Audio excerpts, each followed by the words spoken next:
Amigos televidentes del Canal 2, el canal de nuestra gente, bienvenidos nuevamente a este espacio. Hoy les traemos continuidad del tema de la semana pasada en materia civil y comercial. Les queremos recordar que este programa va a ser retransmitido esta semana en estos siguientes días y horarios: martes 11 de la mañana, miércoles 9:30 de la mañana, jueves 8:30 de la mañana, viernes 2 de la tarde, sábado 3 de la tarde, domingo 8:30 de la mañana. Les recordamos también que lo pueden ver en vivo y en directo a través de nuestra página web www.canal2.com. También, si tienen sugerencias o pues quieren manifestarnos algo, también nos pueden escribir al correo susderechos@yahoo.es.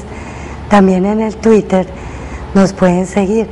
Nosotros estamos tratando de montar los programas también allí, y en YouTube, que ustedes también lo pueden buscar con Sus Derechos y la fecha. Allí también los encuentran. Como ha sido habitual, y hasta tanto no tengamos noticias del paradero de don Gustavo Patiño Vázquez, pues lo vamos a volver a pasar en pantalla para que, si usted, amable televidente, o alguna persona que apenas va a ver el programa, tenga noticias de él, pues para que sepan, él desapareció el 21 de marzo de la presente anualidad.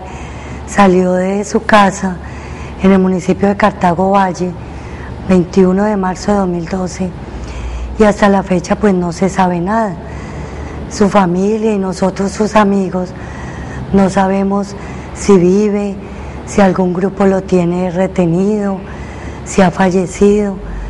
Por misericordia, por solidaridad, rogamos a las personas que sepan de él que den noticias a sus familiares a los siguientes números celulares: 317-731-0923 o al 314-654-7696, o también nos pueden llamar a nosotros a los números que constantemente están apareciendo en pantalla.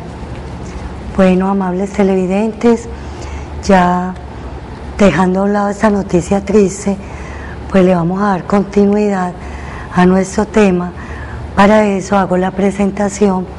Doctor Mauricio, buena tarde y bienvenido una vez más a este conversatorio. Buena tarde, doctora Aidaluz, a usted y a todos los televidentes y a aquellos que nos siguen a través de la dirección www.canal2.com. A ellos seguidores, muy buenas tardes, y nuevamente en este conversatorio, como lo ha mencionado usted y es habitual, haremos un pequeño recuento de lo que manejamos en el anterior conversatorio. Nosotros iniciamos ya un tema que tiene que ver con los contratos en materia civil y en materia comercial, y hicimos una pequeña reseña de cuál es la definición que contempla el Código Civil y la doctrina respecto a que la define como una obligación que surge entre dos personas y que tiende a generar unas obligaciones como tal. También hemos hecho unas precisiones respecto a que dentro de las actividades diarias que desarrollamos, pues nos vemos inmersos en una serie de contratos y es bueno continuar con este programa, dado que normalmente hay muchas personas que se ven involucradas en divergencias por la aplicación o no aplicación de un contrato que los puede obligar a hacer o no hacer, como se mencionó en el anterior conversatorio. Nosotros habíamos hecho esa pequeña breve reseña en el anterior conversatorio y hoy vamos a continuar nuestro tema respecto a los contratos. Sí, señor. Entonces, pues habíamos quedado como en los elementos para que tenga validez el contrato. Entonces quedamos en el consentimiento. Pero entonces es preciso que sepamos que ese consentimiento debe ser recíproco, es decir, que nosotros, las partes que estamos involucradas en el contrato, pues manifestamos nuestro consentimiento, el uno lo acepta y el otro también. Caso, por ejemplo, de un contrato de arrendamiento, ¿sí? Previamente, yo que voy a ser quien tomo el contrato, quien voy a tomar en alquiler el apartamento, por ejemplo. Entonces, yo ya hablé con el propietario de ese inmueble y ya acordamos, él fijó un canon, yo revisé el apartamento, se ajusta a mis requerimientos, quiere decir que yo doy mi consentimiento y que el otro también lo acepta, el uno a recibir el canon, o sea, ¿cómo es que se dice? Sí, los cánones. Los cánones o la renta de arrendamiento que define la ley 820. Exactamente. Y la otra parte pues recibe a satisfacción el apartamento. El uso y el goce que va a disfrutar. El uso y el goce de ese bien, más no pues la disposición. Pero también es importante establecer que este consentimiento debe estar libre de vicios para que nazca la vida jurídica, para que se generen, como lo manifestó usted, doctor, obligaciones recíprocas. Entonces, los vicios de que adolece el consentimiento, como los ha establecido nuestro código, son el error, la fuerza y el dolo. Entonces vamos a empezar como a discriminar cada uno. Entonces, el error es como esa disparidad o esa duda, si se puede llamar así, que existe entre los contratantes. Como por ejemplo, yo creo estar vendiendo, yo soy un comerciante, resulta que yo vendo reliquias. Cuando yo compré una reliquia X, yo pensé que esa tenía una antigüedad de 100 años, por ejemplo, una pieza precolombina. Entonces yo ahorita me dispongo a venderla. Entonces yo creo que esa reliquia tiene una antigüedad de 105 años y así se lo manifiesto a quien va a comprar. Entonces viene ese comprador, celebra el contrato conmigo y él entiende o cree entender que está comprando una reliquia de 105 años. Entonces se perfecciona el contrato, lo llevamos a feliz término, plasmamos ese acuerdo, esa voluntad, pero resulta que ya finalizado el contrato, ya entregado el bien, se hace examinar por parte del comprador, resulta que la reliquia no tenía 105 años, pero para poder que se configure el error, se requiere que ambas partes lo reconozcan el error. Quiere decir que ambas estaban inmersas en esa disparidad, el uno creyendo que lo que vendía efectivamente era una reliquia de 105 años y el que compró una de 105 años. Entonces aquí, ¿qué se podría pedir, doctor Mauricio, en caso de que esa antigüedad no tenía pues como tal doctora esos años? Hay varias figuras en el derecho, pero comúnmente si las partes llegan a un acuerdo existiría la resiliación del contrato, es decir, dejar sin efecto por voluntad de las partes el contrato como tal. En el evento en que una de las partes a las que usted ha hecho mención en su ejemplo decida no estar de acuerdo con la apreciación o determine que no hay un error en la compra o en la venta, pues habría que buscar dentro de la jurisdicción civil que se pida la resolución del contrato y manifestar las razones que dan origen al error. Es decir, en ese caso, si hay acuerdo de voluntades, pues se pedirá la resiliación por voluntad de las partes, pero si no, habría que pedirle a un juez de la República que a través de un proceso ordinario pues, declare la nulidad sí, o que no tiene validez el contrato, o deje sin efecto o resuelva el contrato a favor de una de las partes, diciendo que no hay obligación y que tendría que dejarse las cosas en su estado primitivo, es decir, el adquirente pues obviamente tendrá nuevamente su dinero y el tradente pues obviamente volverá a tener la posesión del bien que ha entrado a efectuar o que es el bien objeto del contrato que se ha celebrado.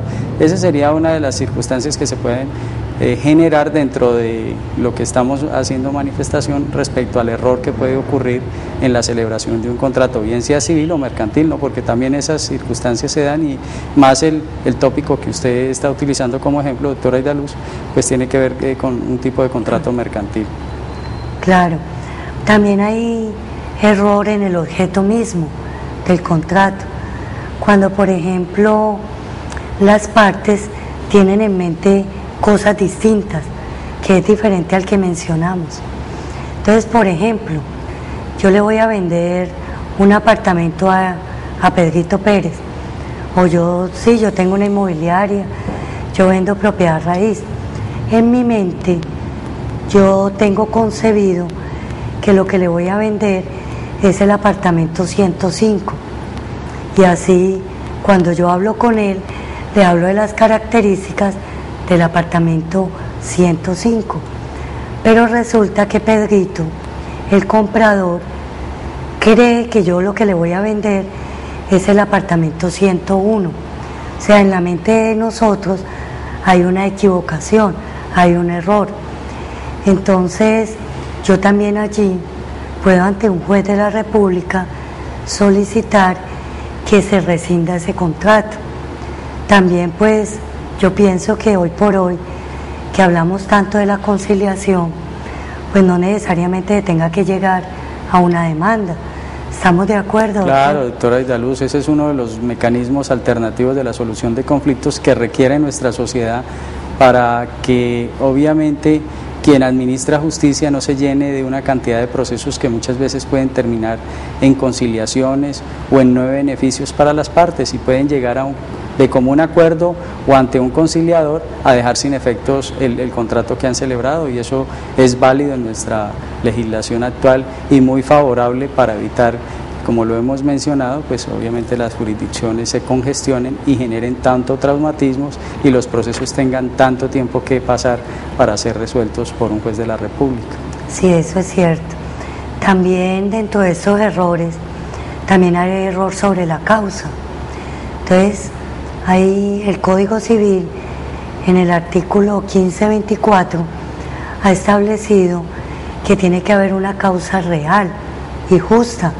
Entonces, por ejemplo, yo vendo, sigamos hablando de bienes, yo vendo un terreno para que sobre él se edifique una construcción de 15 pisos, por ejemplo. Entonces, la causa es real, es justa, ¿cierto? Es lícita. Pero resulta que cuando ya se celebra el negocio jurídico, quien compra va y hace revisar el lote de terreno y resulta que dan cuenta que allí hay una falla geológica o una falla geográfica y no se puede construir 15 pisos. Estoy metiéndole dinero a eso. Entonces resulta que 15 pisos no se pueden construir. También allí hay un error sobre la causa. ¿Qué se podría demandar allí, doctor Mauricio, cuando hay ese error tan grave? Porque una cosa podría ser que de común acuerdo decidamos terminar el contrato, pero ¿qué pasa? Y no llevarlo pues como a consecuencias, pero ¿qué pasa si quien compra dice, no, o sea, a mí me perjudicó, me lesionó seriamente? ¿Qué se puede presentar allí? Pues usted lo ha mencionado, si no hubiera la posibilidad de que las partes puedan conciliar esa diferencia, habría que recurrir a un juez de la República y solicitar el examen del contrato, y es decir, demostrar dentro de la demanda y a través de las pruebas que se practiquen en el proceso que hubo un error en la causa, es decir, sí, que el adquirente solicitó unas especificaciones técnicas sobre el terreno y ese tradente debió estar seguro de que ese terreno cumplía con esas especificaciones, es decir, estaríamos inmersos en una circunstancia que habría que determinarla a través de un experticio, que el terreno, el cual hemos hecho mención y que serviría para la construcción de una edificación de 15 pisos, no servía o no tenía las características suficientes para hacerlo, y ahí el juez de la República pues obviamente le daría la razón a quien ha salido perjudicado y podría, en ese evento en que la situación sea tan tensa entre ambos, podría hasta reclamarse los perjuicios que haya ocasionado o no el hecho de que él no haya podido culminar el proyecto que pensaba realizar. Eso puede ocurrir fácilmente con una constructora que pretenda tener en un proyecto una edificación de esas características, pero esto es importante, es decir, siempre va a existir la seguridad jurídica antes de y no después de, es decir, siempre este tipo de contratos a los que hemos hecho mención sería indispensable y necesario que estuviera la presencia de un abogado que represente a las partes, sea de común o individualmente, que concilie para que evite futuros inconvenientes y más de tipo legal y más económicos que pueden generar, pero siempre los contratos deben de estar siempre asistidos por un profesional del derecho, porque determinará las circunstancias y las condiciones sobre las cuales debe de estar posicionado el contrato, es decir, esos contratos corresponden a unas necesidades básicas y fundamentales, y el abogado pues determinará qué cláusulas y qué requerimientos adicionales, porque pues si se va a hacer un tipo de negociación bajo esas características, pues lo más recomendable es que el abogado sugiera que se haga un estudio de suelos y que haga parte del contrato esas afirmaciones o no, pero normalmente nosotros los abogados siempre terminamos llegando a los procesos es ya cuando se han celebrado los negocios, y ahí toca ya entrar a través de la jurisdicción de los jueces para resolver el asunto como tal. Eso es válido, y yo creo que aquí en Colombia pues ese error en la causa se ve como poco, porque yo pero pienso puede surgir. Surge, pero yo pienso que uno tiene que ser precavido y pues yo creo que asesorarse bien, y pues primero le hago con un experto que le hagan el estudio para determinar si cumple o no las necesidades. Exacto. Porque esos son errores que podrían llevar como consecuencia que sean exclusivos de los contratantes, es decir, si usted tenía esas necesidades y usted nunca lo requirió, pues ahora cómo me va a exigir que le rescinda o que ese contrato sea resuelto por un juez de la República cuando eso nunca lo pactamos. Además tuvo la oportunidad de hacerlo revisar. Correcto, por eso es tan indispensable. No se fue a ciegas. En nuestros conversatorios siempre hemos hecho mención de que es vital para las partes cuando vayan a celebrar contratos, así sean mínimos o de gran magnitud, que siempre sean revisados por un profesional del derecho al cual ustedes pueden acudir y solicitar la información necesaria o la asesoría suficiente para celebrar ese tipo de contratos. Así mínimamente sean contratos de arrendamiento, contratos de compraventa, siempre deben estar asesorados, a pesar de que existan las preformas en el mercado y pueden ser de fácil acceso para quienes van a suscribir el contrato. Sí, eso es verdad. Bueno, también dentro de estos errores, también hay errores en la naturaleza del contrato. Cuando yo, por ejemplo, le entrego una suma de dinero a una persona, pero yo creo estársela entregando en préstamo, pero la otra persona entiende que la estoy dando en donación, ¿ya? Entonces aquí hay un error en la naturaleza que también vicia el consentimiento, pero pues que no se preste como para esos casos. Como excusa, ¿no? Como excusa, porque pues a mí me sucedió un caso particular, y ese sí fue en calidad de préstamo, y la persona sabía que yo le estaba prestando, pero se desentendió de la obligación. Hoy han transcurrido 3 años y esta persona como que entendió que yo le doné. Entonces que no se preste a ese tipo de confusión, porque se entiende que si yo voy a una persona y le digo présteme, es porque yo le tengo que devolver. Es distinto que yo le diga, mira, estoy en una situación muy difícil, ¿será que tú me puedes regalar o donar? Entonces ya el otro pues se desentiende que algún día le van a devolver la suma de dinero. De manera voluntaria. De manera voluntaria. Entonces son situaciones que se presenten, pero que no las tenemos que confundir. También hay error en consideración a la persona. Entonces yo, por ejemplo, contrato por la calidad específica de una persona tal. Por ejemplo, yo voy a celebrar un contrato de obra, o un contrato civil o mercantil, pero yo quiero celebrarlo con una persona en específico. ¿Por qué? Por la calidad de esa persona misma. Entonces resulta que yo tengo varios candidatos y al momento de contratar me equivoco y contrato a Y pensando que es X, y esa persona Y pues dice, ay, bendecido yo que me van a celebrar un contrato, pero sin mala fe ella va y firma o suscribe el contrato. Entonces aquí hay un error porque yo creí que se trataba de otra persona. Este de pronto no es tan grave porque nosotros podríamos, mediante la conciliación, pues simplemente dejar sin efecto el contrato. También se podría dar el caso, pues de todo se ve, que quien acaba de beneficiarse con él, o sea, la parte, digamos, pasiva del contrato, pues diría, no, yo ya me había hecho ilusiones con el contrato, yo ya tenía, digamos, unas perspectivas.